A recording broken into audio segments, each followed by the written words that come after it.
What is up, guys, and welcome to the first prediction video of the 2023-2024 season. So for today's prediction, I thought we'd look at the FA Community Shield between Arsenal and Manchester City on the 6th of August at Wembley Stadium. The Community Shield puts the winner of the FA Cup against the winner of the English Premier League. Now, City obviously having completed a treble, meaning they won both of these trophies, would now have to come up against the runner-up in the Premier League, who was Arsenal. And Arsenal, for large parts of the season last season, looked like they were going to win the Premier League before just sort of being edged out by the citizens.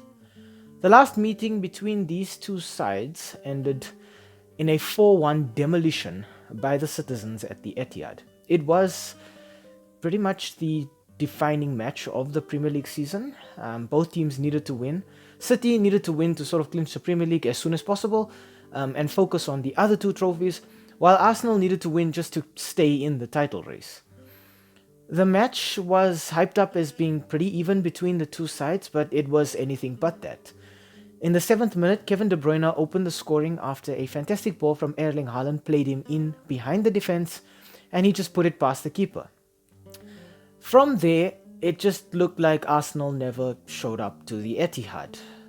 City had chance after chance, and in the first minute of injury time in the first half, John Stones with a header from a Kevin De Bruyne free kick, putting it past the keeper, but there was a lot of controversy around it, VAR needing to check it, but eventually after a lengthy time, the goal stood. VAR had awarded it and City were 2-0 up. And it just got worse and worse for Arsenal going forward. In the 54th minute, De Bruyne being played in again by Erling Haaland and putting the ball away.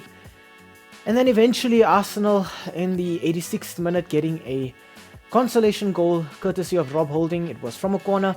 Some decent build-up play that the citizens just felt wasn't relevant. And Rob Holding getting a shot off and scoring.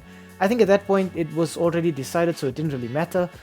And then in the 5th minute of injury time, Erling Haaland just had to have his say on the day, and he eventually got his goal as well after the 2 assists for De Bruyne.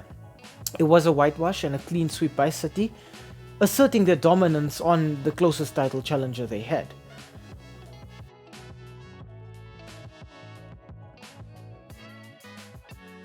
If we look at City's team this season, they've lost Ilkay Gundogan, they're probably going to lose João Cancelo as well, but City still look like a phenomenally formidable team. I think the 3 players that we need to watch for Manchester City, obviously number 1 being Kevin De Bruyne, being responsible for all good things coming for Manchester City from the midfield, dictating play, creating opportunities, just controlling the game. I think Jack Grealish is another important one to watch. Grealish has really flourished under Guardiola at City. I did not think that Grealish was a world-class player until he put on a Manchester City shirt, and then you could see with a team that was sort of on the same level as him just how good Jack Grealish is. And then finally Erling Haaland, the Premier League's top scorer of the last season, the man who set the Premier League alight with goals galore. Expect him to score as well. Expect City to put on a 5-star performance at Wembley. Expect them to put their best foot forward, and expect them to really take it to Arsenal.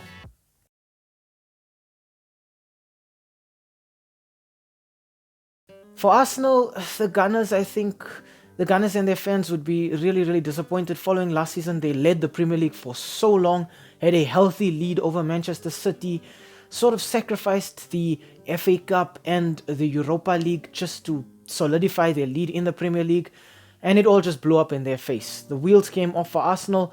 I think it was after Christmas, everything just started to go downhill, and with every point they dropped, Manchester City looked stronger and stronger, and eventually Arsenal just let things slip. They, however, have reinforced their team with the likes of Declan Rice in central midfield, hoping that he can just keep things together in that midfield. And then Kai Havertz, who had a horrible season at Chelsea, looking to redeem himself.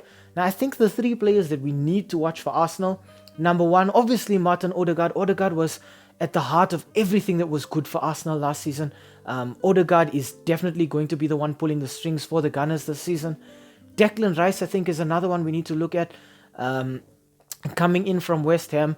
I also, exactly the same way I felt about Jack Grealish at Man City is the way I felt about Declan Rice. I didn't think he was a world-class player. Hopefully, he proves me wrong at Arsenal. I think there's still better holding midfielders in the Premier League, players that Arsenal could have bought that they didn't. But I think Declan Rice has a point to prove at Arsenal. It was a move that was months in the making, and it's finally come to fruition, and I wish him all the best at Arsenal. And finally, Kai Havertz. I think Havertz definitely has a point to prove following the terrible season at Chelsea. Chelsea were just dismal all around, but it doesn't mean that their players weren't good. It just means that the system was all over the show. I don't think that Havertz was the perfect player for Arsenal to have bought. I think what it's going to do is sort of throw the dynamic off a little. It might jeopardize the happiness of players like Gabriel and Bukayo Saka up front. But I think we need to keep an eye on Havertz in this match, simply because he also, like Declan Rice, has a point to prove.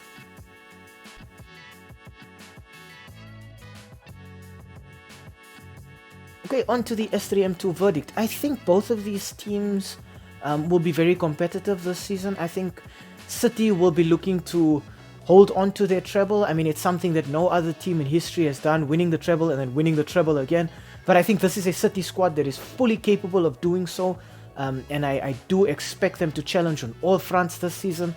Arsenal, on the other hand, I think will honestly repeat their mistake from last season, looking to prioritize a single trophy, be it the Premier League or the Champions League trophy, and in doing so, jeopardize the other trophies. For this match in particular, I just think that Man City have too much quality in every area on the pitch. Despite them having former Manchester City players at Arsenal, I still don't think Arsenal are good enough to beat City. I think City are actually the hardest team for Arsenal to face in the Premier League, and it's been proven. In fact, not just in the Premier League, but in every competition, it's been proven over and over again. I think you got to look back to 7 matches before this one, between the two, for the last time that Arsenal actually got something. But if you look at the amount of goals they usually ship against Manchester City, it might be one of those scary fixtures again for Arsenal fans. I'm going to give this one to City. I give Arsenal absolutely no chance in this match. City all the way.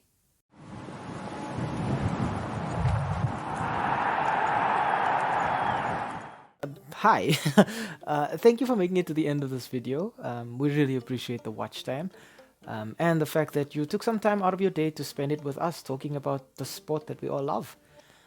If you enjoyed the content, why not, drop a like down below or comment in the comment section.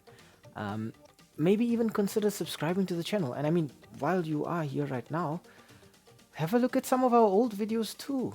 They should be appearing on the screen right now, along with that subscribe button. So you know exactly what to do. Thank you so much. It really helps with the YouTube algorithm. And have a great day out there. And we hope to see you again very, very soon. Thanks. Stay safe.